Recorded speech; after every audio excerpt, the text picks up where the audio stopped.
Hello and welcome back to my 10 favorite people. Hope you're doing well. I'm incredibly excited for today's video because I'm making changes to my crypto portfolio for the first time since October of 2023. And OGs of the channel will remember that I was bearish back here, expecting Bitcoin to break down, as I'm sure most market participants were. But once we got that break above the 6-month trading range, I had to flip my bias and add spot exposure, even though I felt like it was a bad idea at the time. Yet today we find ourselves in the exact inverse scenario where Bitcoin has broken down from a 3-month trading range, yet I don't really want to take any profits, but the chart is making it very clear that I should. And changing bias is always difficult because all I'm seeing on YouTube and Twitter are bottom calls, just like we saw at 65K, just like we saw at 60K. Now they're saying 54K was the low. Don't sell your coins to BlackRock. The super cycle is just getting started. We're going to go higher from here. Yet when you look at the chart, Bitcoin has been unable to reclaim that pivotal 60K region. And I went back and forth on making this video because I know in this market, a lot of people get offended at the idea of taking profits. I'm not saying this makes sense for everyone. It's just what makes sense for me. Because when I watched back my last video and how I made it very clear in my last video that each and every time I listened to my bias and not the market, I regretted not taking advantage. Yet each and every time I actually listened to the market and put my bias to the side, in retrospect, that ended up being a good decision. So I'm going to try and learn from those mistakes and continue that trajectory of the decision that I made in October 2023 when I bought when I didn't want to, by doing the inverse here and selling a little bit even though I don't want to, because the chart is telling me to do so, and that makes sense for my portfolio. So the change I'm going to be making is by pulling 5% of my portfolio out of Ethereum and moving it into cash. And there's really two main reasons for that. One, my portfolio has been quite Ethereum heavy for a while, especially compared to my Bitcoin holdings. But two, it's normally a red flag for me when I see Ethereum outperforming Bitcoin during a week where Bitcoin is struggling. And we've been talking about how Bitcoin has broken down from its range and Ethereum hasn't. And of course, a lot of that has to do with the ETF. And I'm happy to ride the ETF wave with my 27% exposure, but I feel a little bit better with my Bitcoin holdings being a little bit larger because Bitcoin has less volatility and will do less bad if we face any significant downside. And of course, the beautiful thing about taking some profits here is if Bitcoin does decide to show us strength and reclaim that 60K level, I can easily add that exposure back into the market. And maybe even instead of putting it back into Ethereum, we can look into some risky altcoins that are going to have more upside to buy instead. But I feel very comfortable adding to my cash positions a little bit and taking some profits from that rally we've enjoyed from October of 2023 to where we find ourselves today. And again, just to make it clear, this is not a recommendation for what anybody else should do. This is just what I think is a good decision based on what the chart is telling me and based on what my holdings were before I make this change. And although it's only Thursday, we've had a pretty busy week this week. For one, the German government is almost done selling their Bitcoin. I think they're well below $1 billion now. I think this screenshot is from yesterday. They started out with almost $3.6 billion worth. So at least that sell pressure is almost behind us. We do have Mt. Gox happening this week. I saw a bunch of emails being sent out to creditors saying they're going to be funded in their Kraken and Bitstamp accounts. It's pretty interesting. They're giving them back their Bitcoin via an exchange. So we'll see how much of that Bitcoin ends up being hodled or sold. And of course, we're still seeing minor capitulation. I put together a little chart here with the hash ribbons that I'm sure you're all familiar with. Red lines represent minor capitulation. The green lines represent the blue buy signal at the bottom. These are the last 4 blue buy signals. And one thing you'll notice about the hash ribbons, they aren't an end-all be-all signal that always mark the bottom and always mark the top, because there's a lot of other variables in this market. There's whales, there's ETFs, there's narratives. I mean, Michael Saylor was buying aggressively over here when the miners were capitulating, and maybe that's why price was rallying higher. So of course, the minor capitulation is just one supply and demand dynamic that we like to monitor, but it isn't going to be the end-all be-all that we can ignore everything else and look at, because it is just just one variable in the equation. But for now, we are definitely seeing minor capitulation as shown by the capitulation sign here and no buy signal after it. This is also not that surprising during our summer chop period. Each and every summer for Bitcoin has always been like this: choppy, painful price action, not a lot of excitement, of course, outside of those bull market mania years. And what do you know, it looks like this summer is now following the same playbook. But of course, it's not all doom and gloom. There's also a lot of great catalysts, especially in the long term. We still have spot Bitcoin ETFs accumulating hundreds of millions of dollars of Bitcoin almost each and every single day.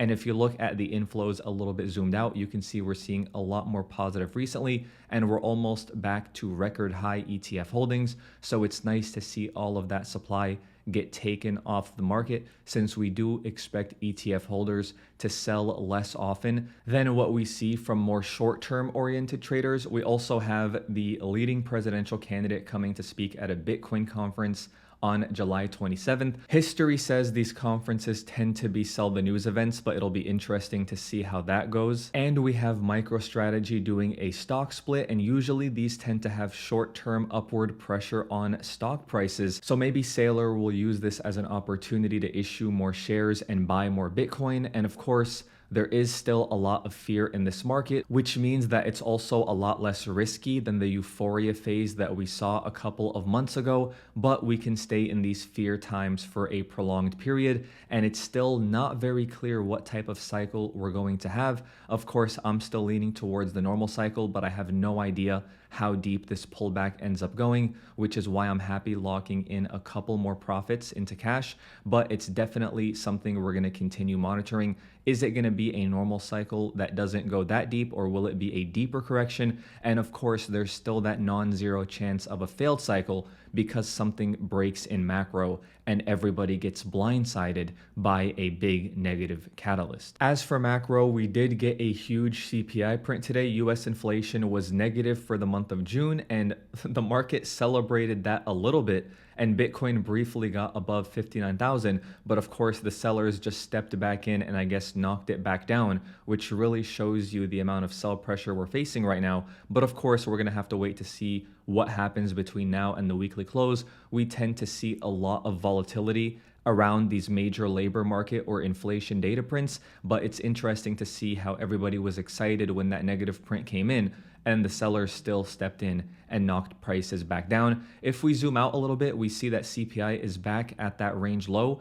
This is the lowest we've seen since June of 2023. But that does bring up an interesting dynamic where last year we saw CPI fall and fall and fall into June, and then it had a bounce going into July and August. Are we going to see something similar this time around, especially because our year-over-year comparison is with much lower numbers than what we saw in the previous year? So for example, for our next print in July, it's going to be compared to last year's print of 3.2, which is a lot harder to beat than what we had to compare to the previous July, which was all the way up here at 8.5% inflation. So the lower inflation was in those previous years, the harder it is to beat the year-over-year comparison. So let's see what the Fed will do in terms of worrying that we might get a bounce here again, like we did after June of last year, or if this can actually continue breaking down. As for core CPI, it is a bit more straightforward. We're just seeing it slowly work its way down month over month over month. Still very far from the Fed's target, but at least it's kind of moving in the right direction. And perhaps the weakness in the labor market will be what eventually forces the Fed's hand, but they might have to wait for that 2 handle on the front of the CPI number, which is unlikely for us to get in July or August, because we're having some very difficult year-over-year comparisons to have to try and beat. But the market is still pretty convinced that we get our first rate cut in September, maybe because they're going to use labor market weakness as an excuse, or maybe because of the pressure they're going to face for who knows what reason. But that's definitely an important thing to monitor going forward, because if this does keep getting pushed back, it could cause a little bit of panic in markets. And of course, Fed rate cut expectations have a huge impact on the dollar index. It did have a pretty steep drop when we got that CPI reading, but it is still holding support. And of course, we don't jump to any conclusions until we see the weekly close. As long as we're above 104, doesn't look like a breakdown quite yet. But if we start going lower here to the 103s, then maybe we could call this potentially a breakdown in the dollar. But for now, it's just consolidating, and a lot can change between now and the weekly close. And we really want to see a huge collapse in the dollar index if we're going to get that incredible Bitcoin mania phase that everybody keeps calling for and looking forward to, which of course comes alongside alt season. You see a lot more risk appetite in alts when Bitcoin is in price discovery, and everybody calling for alt season each and every day over the past few months has been completely wrong because the conditions for it haven't quite hit yet. As for the S&P 500, rallied a little bit into that low CPI print, but is seeing a bit of a sell-off right now and a wick. Of course, it's only Thursday, so we still have tomorrow's price action before the weekly close, and I don't like to jump into any conclusions until we see that. But as of right now, is quite an ugly wick to the upside. But of course, we'll wait for the weekly close, and the divergence between Bitcoin and the S&P 500 continues. Which one is gonna catch up to the other? It's way too early to know for sure, but this divergence isn't going to last forever, and we'll continue to monitor it to see what happens. As for Ethereum, still holding that range low, but sellers keep stepping in, which is not a great sign with the ETF being around the corner. You would expect price to be a lot stronger. That's why I feel comfortable shaving off that 5% of my portfolio that was sitting in Ethereum. We're really not seeing the price action we would want to see going into the ETF launch, especially because we know there's going to be grayscale unlocks, but we still have the ETF to look forward to, and we'll see how that launch goes. I'm comfortable with that 27% allocation because we are still holding that range low. But all we've seen from Ethereum over the past few months is strong rally and then slow bleed. Very strong short squeeze, slow bleed. And right now we're not seeing the strength we'd want to see if we expect this range low to hold. But of course, we'll just monitor it going forward. And we are seeing quite a bit of Ethereum getting locked up in staking, which is good for the very long term, but in the short term isn't really going to help that much with price depending on how those ETF launches go. As for Solana, definitely not the best look. We had a huge rally to 200 and then it got sold off back to support, a weaker rally that came back down to support, and now we're consolidating at range low. And this looks like it's going to want to break down before having its next move higher. But of course, because Solana isn't a huge position in my portfolio, I'm not as concerned with what it does because I'm bullish on it in the long term. But of course, we're going to have to wait and see what happens between now and the weekly close. And then based on how the weekly candle closes, we can try and see what's most likely for Solana. And again, I still do believe Bitcoin is in a fair value range. And the way I look at fair value price for Bitcoin is if I have 100% exposure and I want to take some profits, it isn't a terrible place.